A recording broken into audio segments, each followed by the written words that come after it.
नमस्कार.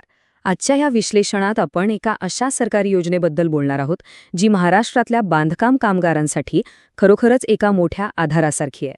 अनेकांना या योजनेबद्दल थोडंफार माहिती असतं, पण अटी आणि नियमांमुळे खूप गोंधळ उडतो.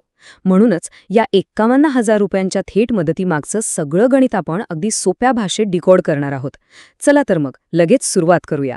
आता स्क्रीनवर दिसणारा हा 51,000 रुपयांचा आकडा हा काही छोटा आकडा नाहीये, बरोबर? बांधकाम कामगारांना त्यांच्या मुलीच्या लग्नाचा जो मोठा आर्थिक ताण येतो ना, तो हलका करण्यासाठी दिली जाणारी ही थेट आर्थिक मदत आहे. कल्याणकारी मंडळाचं हे एक अतिशय महत्त्वाचं पाऊल आहे. आजच्या आपल्या या विश्लेषणाची रूपरेषा अगदी सोपी आहे. आधी आपण हा लाभ नेमका काय आहे ते पाहू, मग पात्रतेचे नियम, आवश्यक कागदपत्र कोणती लागतात, तो सगळ्यात महत्त्वाचा बॉन्ड पेपर आणि शेवटी अर्ज करण्याची अचूक प्रक्रिया आपण समजून घेणार आहोत. तर मग पहिला आणि सर्वात बेसिक प्रश्न, ही 51,000ची योजना नक्की आहे तरी काय आणि ती कोणासाठी बनवली आहे? अगदी सोप्या शब्दांत सांगायचं तर ही आर्थिक मदत फक्त आणि फक्त नोंदणीकृत बांधकाम कामगारांसाठीच राखीव आहे. हा निधी महाराष्ट्र इमारत व इतर बांधकाम कामगार कल्याणकारी मंडळ देतं आणि हे सगळं काम त्यांच्या अधिकृत mahabok.in या पोर्टलवरून चालतं. हे लक्षात घ्या की हा लाभ खास बांधकाम कामगाराच्या मुलीच्या लग्नासाठीच दिला जातो. आता वळूया दुसऱ्या आणि सर्वात क्रिटिकल भागाकडे. ह्या निधीसाठी पात्र कोण आहे? कारण हे नियम जर आधीच नीट समजले नाहीत तर नंतर खूप मनस्ताप होऊ शकतो. तर यातली सगळ्यात मोठी आणि महत्त्वाची अट म्हणजे ही मदत फक्त पहिल्या मुलीसाठीच मिळते. शिवाय तिचं वय कायद्यानुसार लग्नाच्या वयाइतकं, म्हणजे किमान 18 वर्षे पूर्ण असणं अगदी मस्ट आहे. आणि हो, तिचे हे सगळे तपशील लेबर कार्डच्या प्रोफाईलवर आधीच अपडेटेड असायला हवेत. जर दुसरी मुलगी असेल, मुलगा असेल, वय 18पेक्षा कमी असेल किंवा प्रोफाईलवर माहितीच नसेल, तर मात्र या योजनेचा लाभ घेता येत नाही. या सगळ्या प्रक्रियेतली ही एक अतिशय महत्त्वाची पूर्वअट आहे बरं का. अर्ज करण्याच्या आधीच मुलीचं नाव आणि वय लेबर कार्ड प्रोफाईलमध्ये ॲक्टिव्हली दिसणं गरजेचं आहे. जर हे तपशील आधीच सिस्टीममध्ये नसतील तर तुम्ही कितीही प्रयत्न केले तरी दाव्याची प्रक्रिया पुढे सरकूच शकत नाही. त्यामुळे ही स्टेप अगदी चुकता कामा नये. बरं, आता सरकारी काम म्हटलं की कागदपत्रांची जुळवाजुळव आलीच. त्यासाठी कोणती नेमकी कागदपत्र हाताशी तयार ठेवावी लागतील ते आपण बघूया. मुलीची आणि वराची ही 4 कागदपत्र कोणत्याही परिस्थितीत लागतातच. मुलीची ओळख आणि जन्मतारीख सिद्ध करण्यासाठी तिचं आधार कार्ड आणि शाळा सोडल्याचा दाखला म्हणजेच TC किंवा जन्म प्रमाणपत्र. याशिवाय विवाहाची कायदेशीर पडताळणी करण्यासाठी ज्याच्याशी लग्न झालंय त्या नवरदेवाचा आधार कार्ड आणि लग्नाचं अधिकृत मॅरेज सर्टिफिकेट हे सगळं सबमिट करावंच लागतं. पण फक्त मुलामुलींची कागदपत्र देऊन भागत नाही.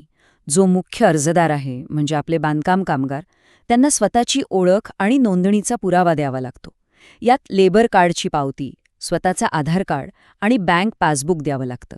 यामुळे काय होतं तर तुमचा क्लेम अचूक प्रोफाईलशी जोडला जातो. आता मगाशी बँक पासबुक का मागितलं असेल याचा विचार तुम्ही करत असाल तर याचं कारण असं आहे की मंजूर झालेली ही रक्कम मुलीच्या किंवा जावयाच्या खात्यात जात नाही. ती डायरेक्ट बेनिफिट ट्रान्सफरने म्हणजे DBTद्वारे थेट नोंदणीकृत कामगाराच्या स्वतःच्या बँक खात्यात जमा होते. म्हणून पासबुक एकदम क्लिअर आणि अपडेटेड पाहिजे. ह्या सगळ्या नेहमीच्या कागदपत्रांसोबतच एक असं विशेष डॉक्युमेंट आहे ज्याच्याकडे आपल्याला थोडं जास्त लक्ष द्यायचं आहे. तो म्हणजे 100 रुपयांचा बॉन्ड पेपर. हे एक कायदेशीर शपथपत्र असतं. यावर तुम्हाला अधिकृतरित्या लिहून द्यावं लागतं की ही माझी पहिलीच मुलगी आहे आणि हा तिचा पहिलाच विवाह आहे. तुम्ही योजनेच्या अटी काटेकोरपणे पाळत आहात याची खात्री देण्यासाठी ही एक प्रकारची लीगल गॅरंटीच असते, जी अत्यंत अनिवार्य आहे. आतापर्यंत आपण सगळी कागदपत्र आणि बॉन्ड पेपर कसा रेडी करायचा ते पाहिलं. आता वळूया आपल्या शेवटच्या टप्प्याकडे. अर्ज कधी आणि कसा करायचा? ही एक गोष्ट पक्की लक्षात ठेवा, अर्ज करण्याची ही प्रक्रिया लग्न पार पडल्यानंतरच सुरू होते. आधी प्रत्यक्ष विवाह सोहळा पूर्ण होऊ द्या, मग आरामात सगळी कागदपत्र आणि शपथपत्र एका फाईलमध्ये गोळा करा. आणि त्यानंतर तुमच्या गावात किंवा तालुक्यात जिथे कुठे ऑनलाईन केंद्र असेल तिथे जाऊन mahabok.in वरून थेट अर्ज भरा. एकदम सोपं. पण इथे वेळेचं भान ठेवणं खूपच गरजेचं आहे. लग्नाच्या तारखेपासून बरोबर 1 वर्षाच्या आतच हा दावा दाखल करणं बंधनकारक आहे बरं का. जर उशीर झाला तर काहीच फायदा नाही. एकदा का तुमचा अर्ज योग्यरित्या सबमिट झाला की तो पास होऊन पैसे थेट खात्यात यायला किमान 3 महिन्यांचा वेळ लागू शकतो.